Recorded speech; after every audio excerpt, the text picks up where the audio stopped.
मैं लोकगीत बिरहा गायिका किरण उजाला चितबिसाव रानीपुर मऊ के सरजमी से आप सभी श्रोताओं का पैर छूकर के प्रणाम करती हूँ और आप लोग के बीच में एक सुंदर सी बिरहा की प्रस्तुति कर रही हूँ। इस बिरहे का शीर्षक है नेपाल विमान हादसा। दीवाना रिकॉर्डिंग स्टूडियो हरदासपुर खुर्द गाजीपुर जिला से। बिरहा में भूमिका से शुरुआत हो गई मास्टर। कैसे?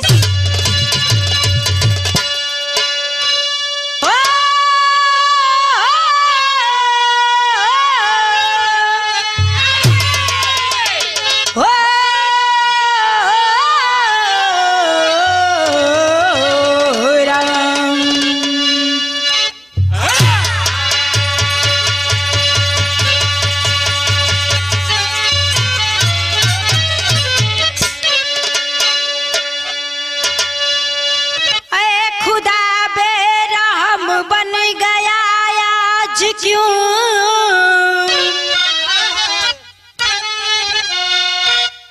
गम में पाषाण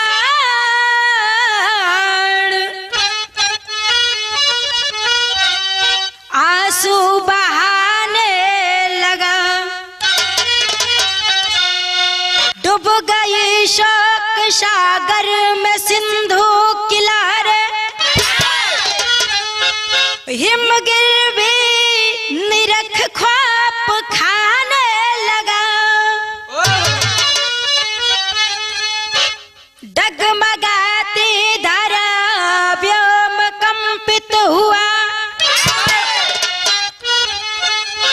सिसकती कली पुष्प मुरझा गया, राम निवास कभी की कलम रो पड़ी,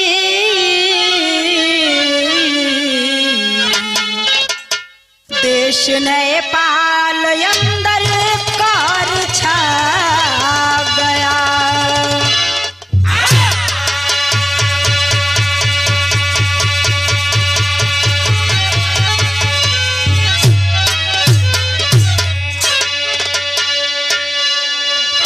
अच्छा बाबूजी, इस घटना को आपने देखा,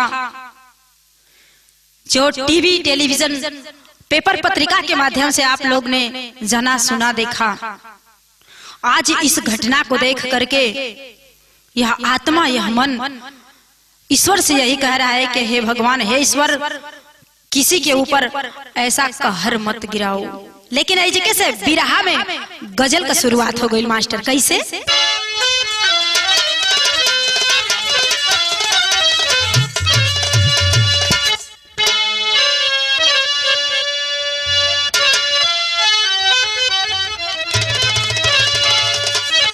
मेरा दिल,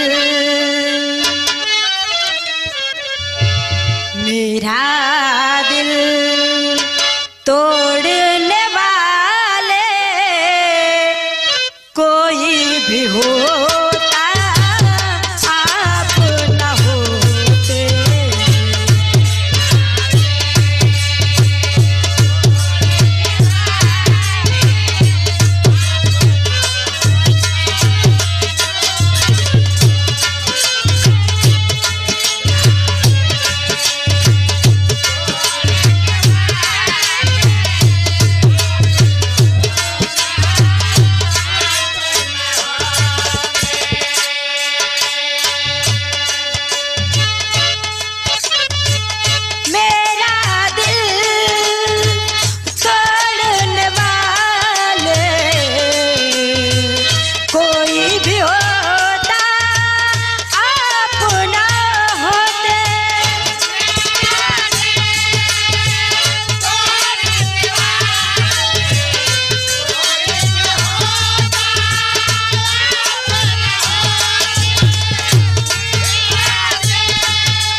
छोड़ के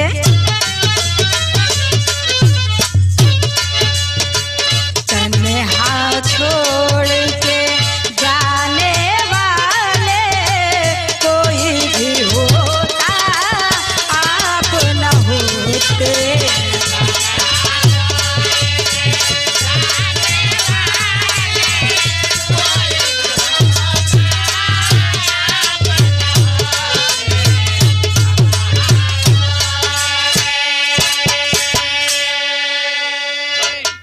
लेकिन इधर बिरहा में बड़ा ही सुगर कवि जी भाव लिखत हवन। कैसे?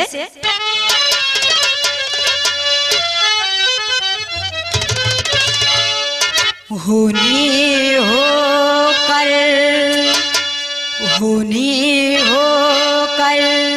सदा रहेगी, चाहे कोई लाख मिटाने।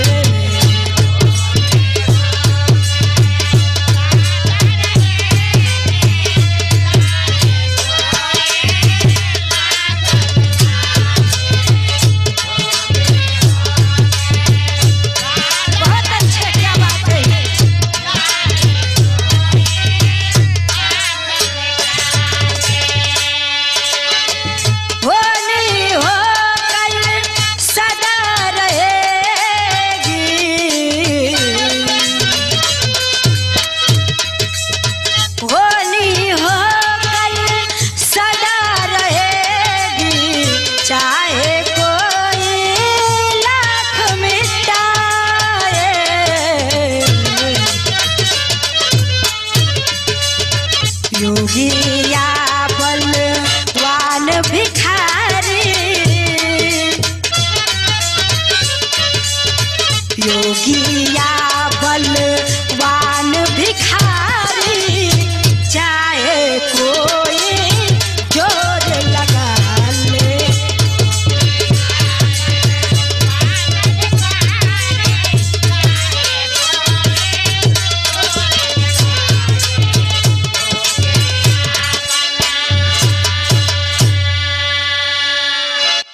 अच्छा तो भैया इस समय मौत का चक्र जब चलेला, ई केहू के बकसले ना बा। जौना समय जौना घड़ी होखे के बा वो अपने आप हो जाला। लेकिन यार कहानी का शुरुआत हो गई बिरहा में। कैसे? कहानी दर्द भरी दोस्तों सुनाती हूँ, कहानी दर्द भरी दोस्तों सुनाती हूँ, विमान हादसा नेपाल का बताती हूँ।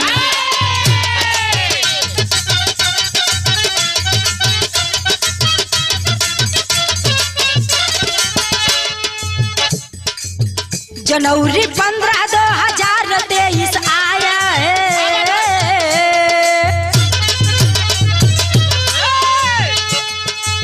जनवरी 15, 2023 आया है, काल के गाल बीच जीवन तब समाया है।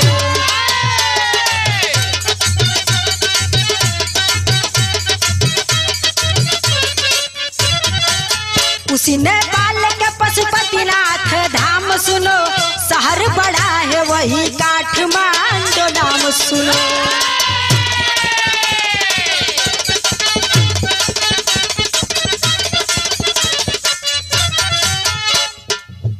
त्रिभुवन एयरपोर्ट बना जहां नामी है,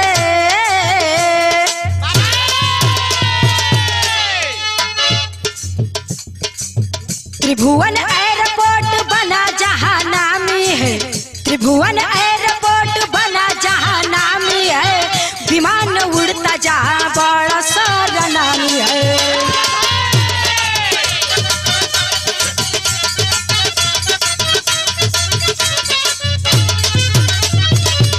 अच्छा तो बाबूजी ये नेपाल की दुखद घटना है जिसमें दिन बताया गया 15 जनवरी 2023। नेपाल काठमांडू शहर में पशुपतिनाथ जी का बहुत ही बड़ा विशाल मंदिर है। वहाँ पे लोग देश विदेश से दर्शन करने के लिए आते हैं। त्रिभुवन इंटरनेशनल एयरपोर्ट से पोखरे के लिए विमान जब रवाना हुई है बाबूजी, उसमें 72 लोग सवार थे। लेकिन उसी बीच भइल हका बाबूजी, बिरहा में तर्ज बदल गई। कवनो मेहरारू अपने मर्द से विरह वेदना बतावत है। कैसे कहत है मास्टर? देई के जवानी में, अरे देई के जवानी में कल सवाए बोलो मुझे, काहे गइल छोड़ी के बीच सवाए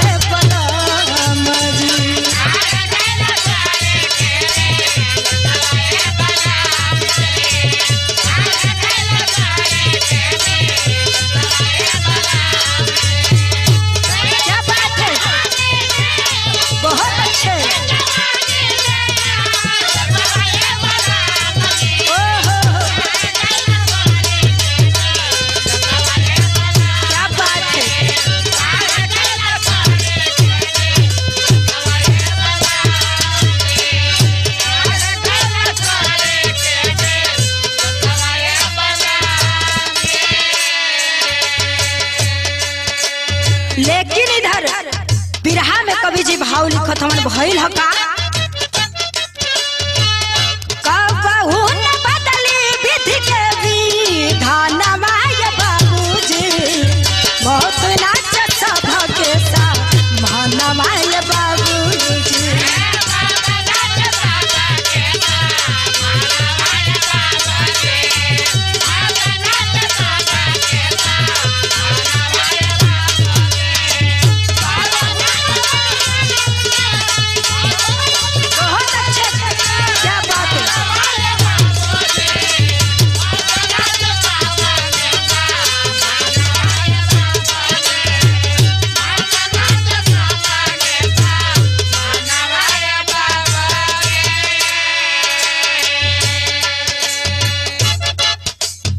देखी भैया ई मौत हमेशा इंसान के 24 घंटा कहनाम होता रहल रविवार वाला पावन दिनवा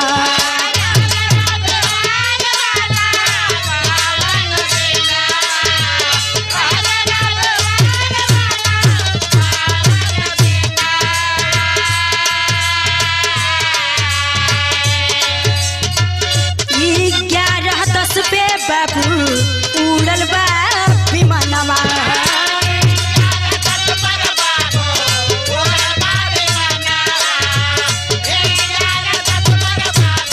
बहुत अच्छा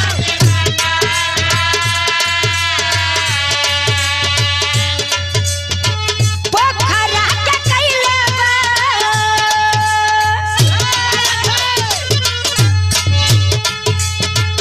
पोखरा के कैले बहुत नाच सभ के समानवा ये बाबूजी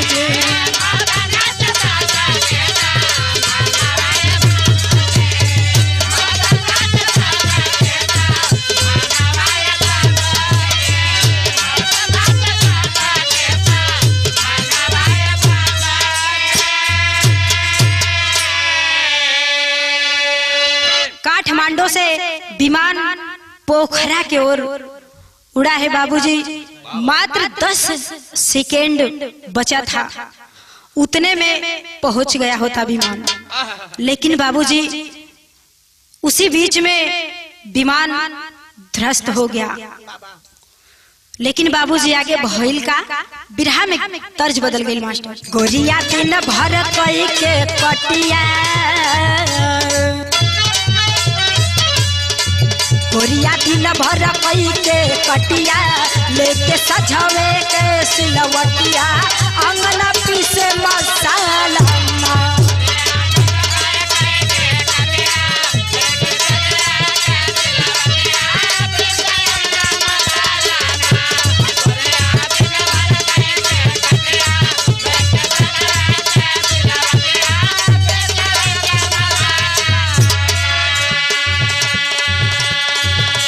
लेकिन इधर होत बा का मौसम खराब भइले भैया कौनो सूझे नाही उपैया अब के होई सैया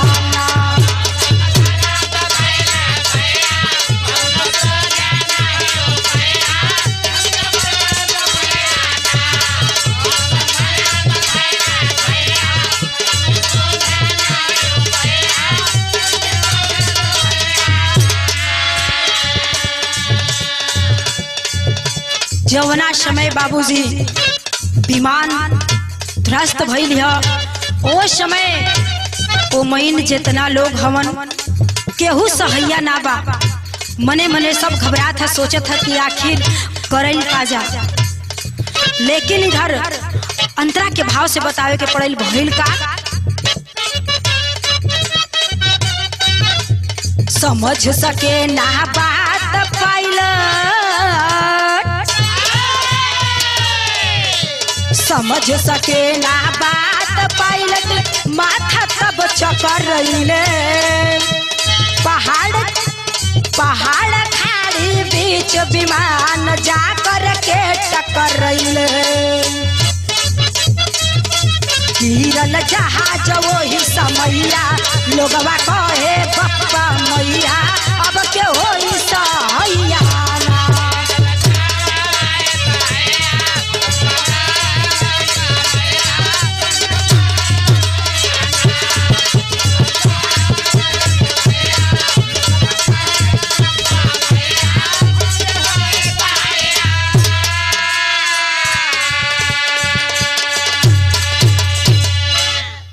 आखिरकार भैया देखी जौना समय विमान गिरल है भैया खाड़ी के बीच में, ओ समय एकाएक विमान में आग लगल है। लोग केहू जल के केहू कट के केहू केहू तरह अपन जान गवा देत बा। लेकिन इधर होत का बा बिरहा में तर्ज बदल गई मास्टर। अरे धनी बोला से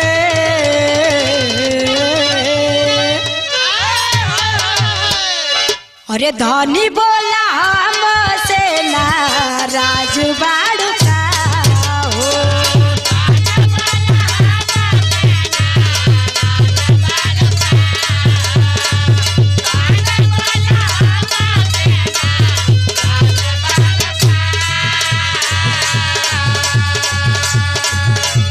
खाना पीना खइले ना आज बाड़ू का हो।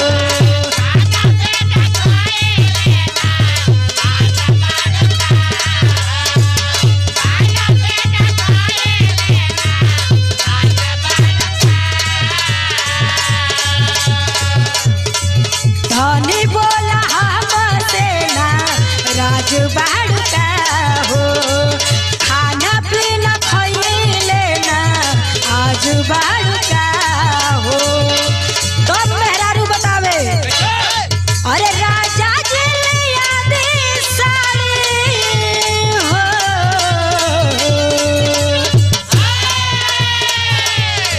सैया जी लिया दी साड़ी कलर गुलाबी, हाँ गुलाबी गुलाबी जवना में की पहने राहुल भाभी, हाँ गुलाबी गुलाबी जवना में की पहने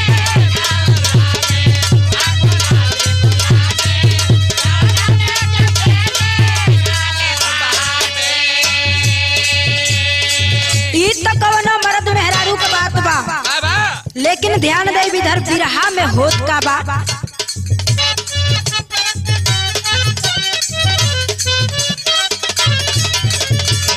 धुआं या समान में उड़ल बड़ा भारी।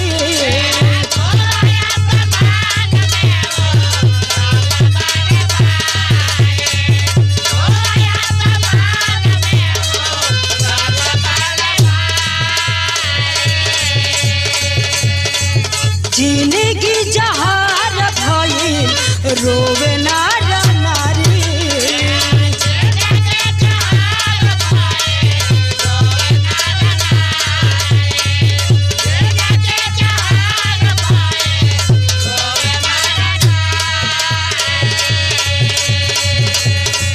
धुआं या समान में उड़ल बड़ा भारी।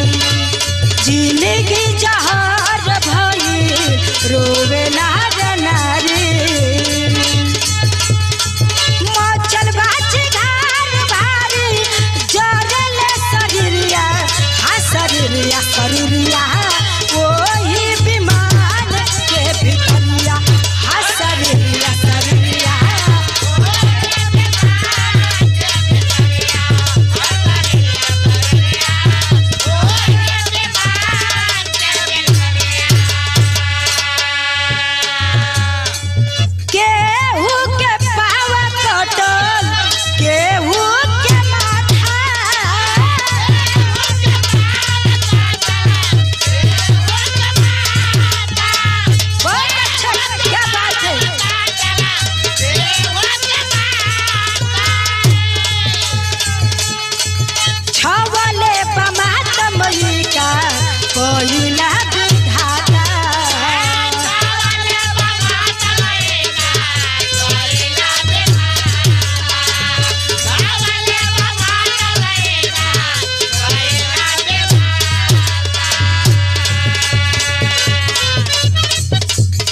दौड़ना जदि कवासी आए वो ही घरिया।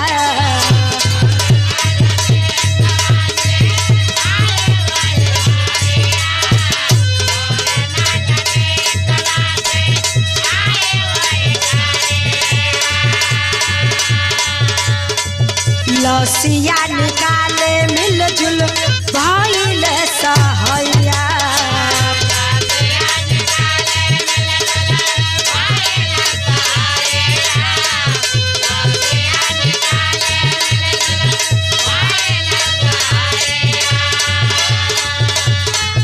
झूठे प्रशासन मन में, झूठे प्रशासन मन में पड़ली फिक्रिया। हाँ फिक्रिया फिक्रिया जोरे विमान के भितरिया। हाँ सरिया सरिया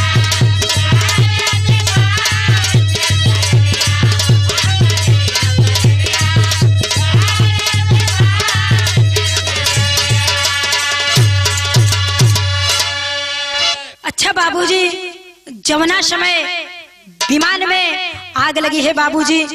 कुछ लोग जल के मरे हैं बाबूजी, कुछ लोग घायल होकर मरे हैं।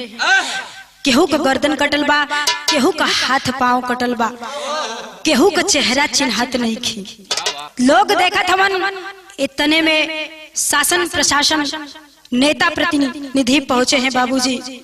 सभी लोग मिलजुल करके लाश के निकाला था। और जब लाश के निकाला था बाबूजी, ओश में भइल का बिरहा में टेरी लगल मास्टर। हो खुदा की उस खुदाई झुक गई,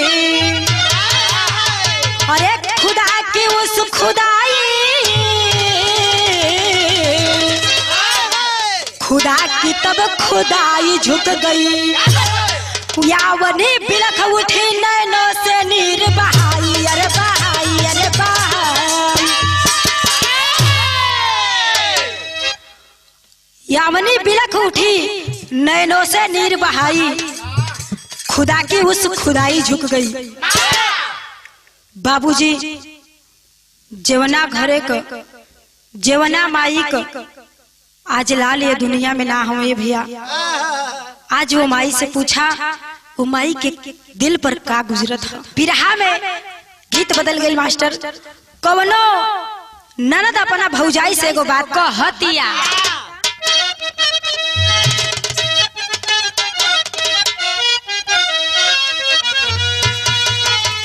अरे कही दा भौजी भैया रे जैसे,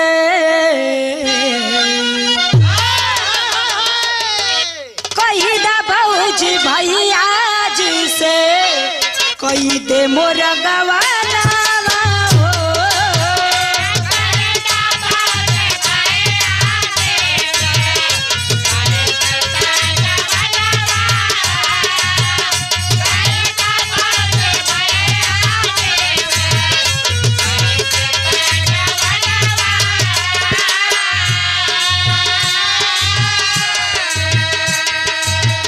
कही दा भौजी भैया जैसे, कही दा मोर गवाना।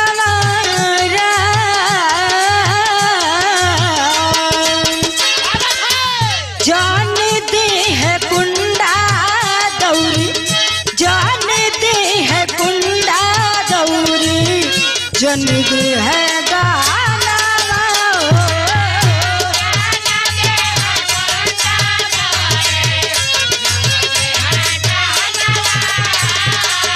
बहुत अच्छे, क्या बात है।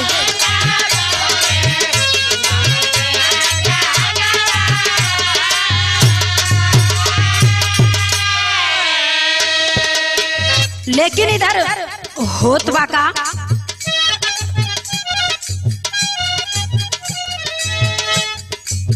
हाथ सा के फैलल रे पूरा, हाथ सा के फैलल पूरा विश्व में खबरिया हो।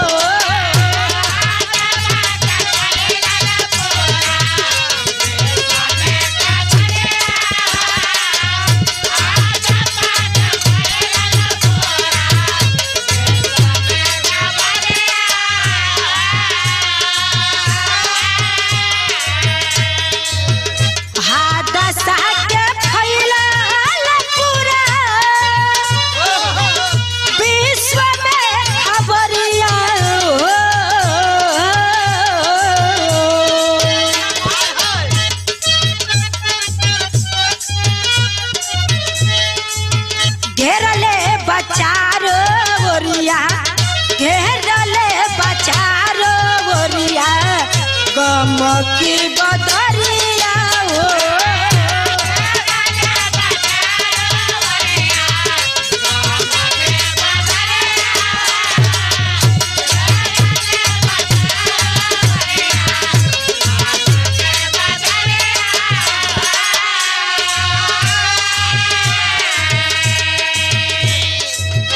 गईले 72 जन का आला रे परानमा।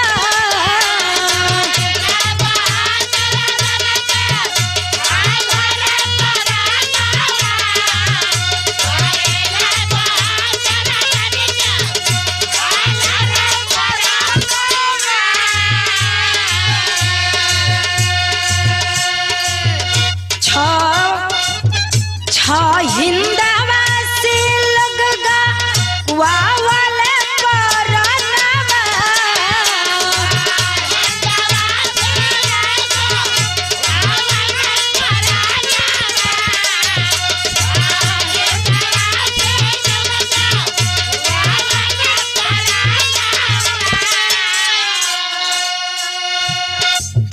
पूरा विश्व में फैलाल रे बाटे, पूरा विश्व में फैलल बाटे गम की बदरिया हो।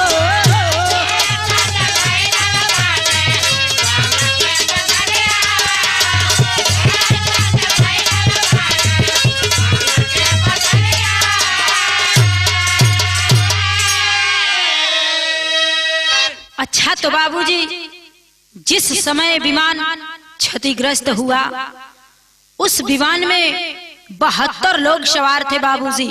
भारत के 6 लोग भी थे।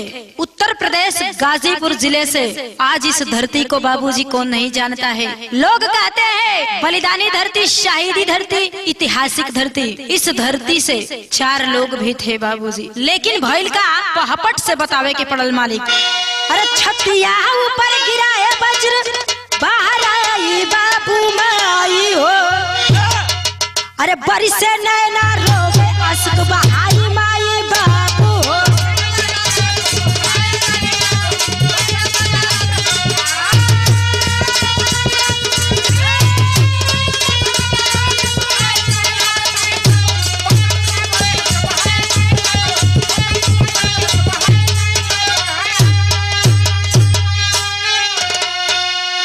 अनिल राजभर के साथी असंगी शर्मा विशालो, अभिषेक कुमार माँ बाबू के प्यारा लालो। अरे जय सवाल सोनू भी जान गवाई बाबू माई हो। अरे चारों घर में गम की बदरी छाई माई बाबू हो। जौना समय लाश अलावलपुर मार्केट में आई है भैया, उस समय पूरा क्षेत्र में तहलका मचल बा। माई बाबूजी रोवत हवन, आज बिलखत हवन के हे ईश्वर, आज हमनी के साथे तू का कैला, ऐसन दिन देखौला। माई बाबूजी रोवत हवन, लेकिन आल्हा से प्रमाण मिलल भइल का। दोस्ती के बंधन में, अरे दोस्ती के बंधन में बहिल 4 मिटवा भैया।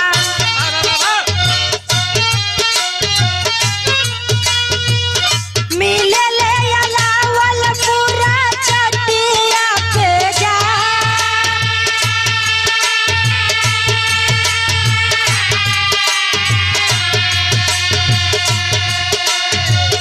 मकर संक्रांति वाली आयल पावन दिनवा भैया।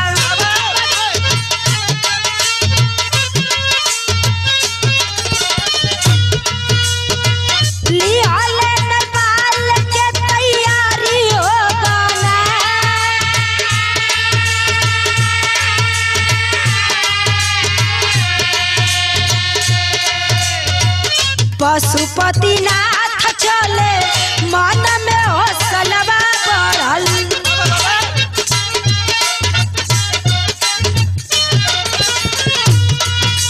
बदले से बदली नहीं विधि के धनवा भैया कैले चार बात के मुँह में समा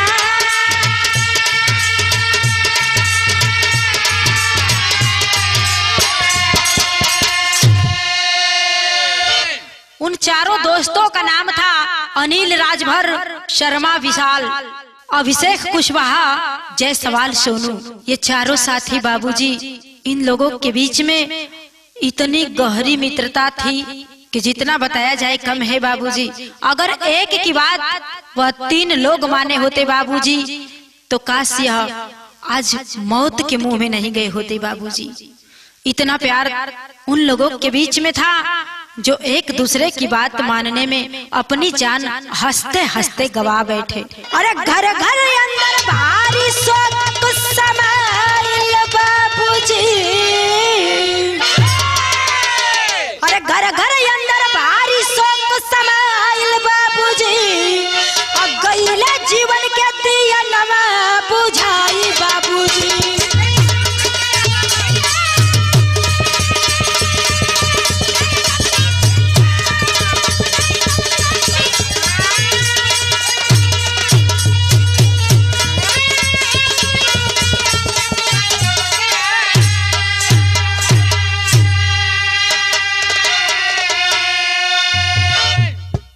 अरे पायलट कमल गोपा, अरे लेट अंजू प्यारी हो, उड़ती जहाजिया में धोखा भइल भारी हो। अरे शोक के सिंधु में जीवन गयल समाई बाबूजी, अरे गईला जीवन के दिया नवा बुझाई बाबूजी।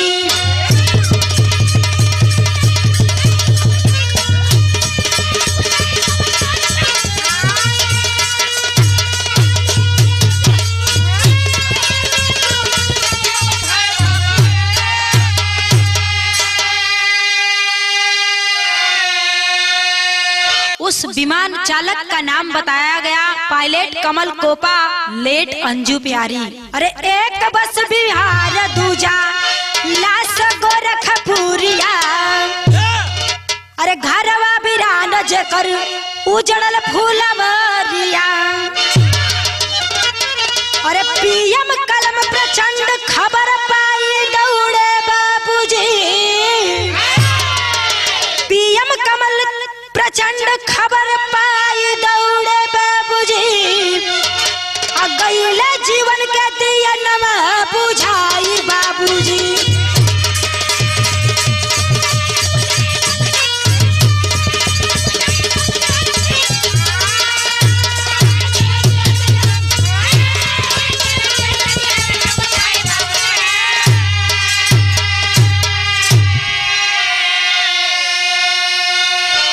अरे 15 लाख मवाजा पीछे तो किए हो, अरे टीवी अखबार से, अरे टीवी अखबार में खबर अच्छा पहले हो।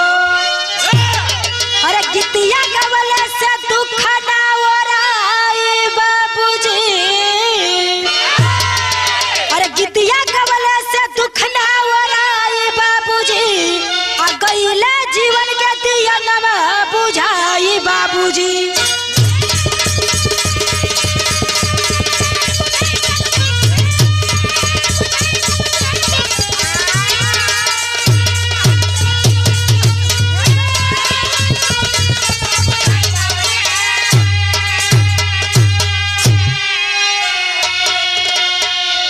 स्वामी गुरु बिहारी रमन हुए सभी गमगीन, बोला याद राम निवास कभी नया सदी।